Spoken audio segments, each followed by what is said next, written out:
What is channeling and why everyone does it, even if they don't know it? Hi, welcome back to School of Soul. I'm Adeline Atlas, 11 times published author, and this is the Become Magical series. Today's lesson breaks a major myth wide open. The idea that channeling is rare, strange, or only for gifted mystics. That's false. The truth? Everyone channels. The only difference is whether it's conscious, clean, and intentional, or unconscious and unguarded. Let's define it clearly.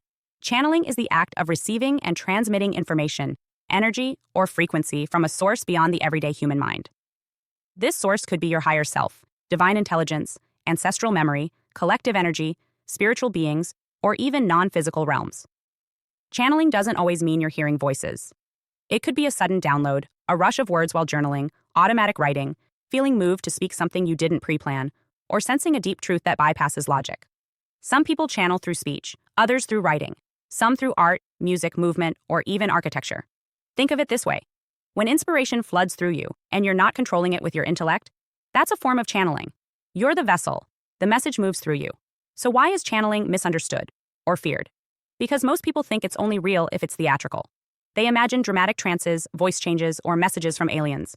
And yes, that happens in advanced or stylized forms. But at its root, channeling is subtle, it's intimate. It's not about performance, it's about transmission. Let's go deeper. Channeling happens along a spectrum. Unconscious channeling. This is when you absorb and repeat energy or beliefs without realizing it. Example? Watching the news and then repeating the language of fear. That's channeling collective programming. You didn't create that idea. You downloaded it and passed it on. Semi-conscious channeling. This is when you feel inspired and words or ideas start flowing, but you don't know exactly where they're coming from.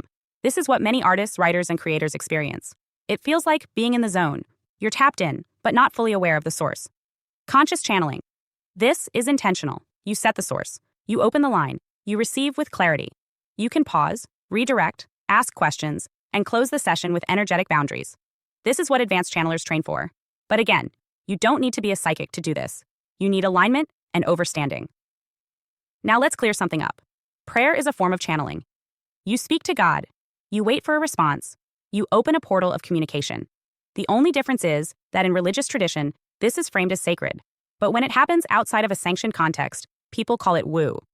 That's programming. The truth is, channeling is just energetic communication. But here's the catch. Not every message is trustworthy. Just like tuning a radio, you must know your frequency and who you're letting speak through your channel. You wouldn't open your door to a stranger and hand them your keys.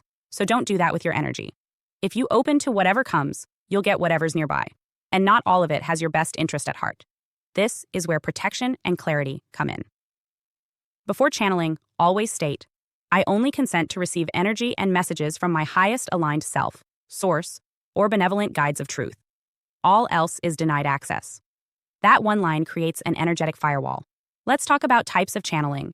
Vocal channeling, speaking out loud in flow, often with the sense that the words are arriving faster than you can think them. Automatic writing, when your hand moves faster than your brain, often receiving paragraphs of insight you didn't plan. Movement channeling. This includes dance, gesture, or sacred mudras that come through spontaneously.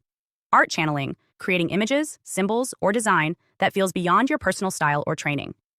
Emotional channeling. This one is tricky. Empaths often channel collective emotion, feeling grief, fear, or joy that isn't theirs. If not trained, this becomes a burden. If refined, it becomes a gift. Now here's the empowering part. Once you learn to channel intentionally, your intuition sharpens, your creativity expands, and your energetic sovereignty increases. You begin to trust your inner voice, not because it's ego, but because it's connected to something higher. So how do you practice? Create a sacred container. Light a candle. Set intention. Ground your energy. Speak your consent clearly. Ask a clear question. Vague questions get vague answers. Try, what does my higher self want me to know today? Or, what is the spiritual root of my resistance? Choose your method. Voice, writing, meditation. Use what feels natural. Let it flow. Don't edit. Don't analyze. Just receive. Write or speak for 5-10 minutes. Don't stop midstream. Close the channel. This is non-negotiable. Say, thank you. The channel is now closed. My energy is sealed and sovereign. Visualize the line shutting down. Review later. Don't judge the message in the moment. Let it sit. Review with discernment and grounded reflection. Let's wrap with one last truth. You are already channeling. Through your energy, your words, your choices. The real question is, who or what are you channeling, and are you doing it on purpose? Once you answer that, you stop being a sponge and you start being a vessel. Hi, I'm Adeline Atlas. 11 times published author and School of Soul has just released one of our most requested deep dives, the Magic and Occult series. This series is not for the faint of heart. It's for those who know there's more going on beneath the surface, behind the media, behind the family, behind the system. This series breaks the spell and hands you the map. The Magic and Occult series includes over 200 videos on 1. Entertainment or ritual. Decoding mainstream media as mass spellwork. 2. Occult families. Spot them. How generational magic and ritual lineage hides in plain sight. 3.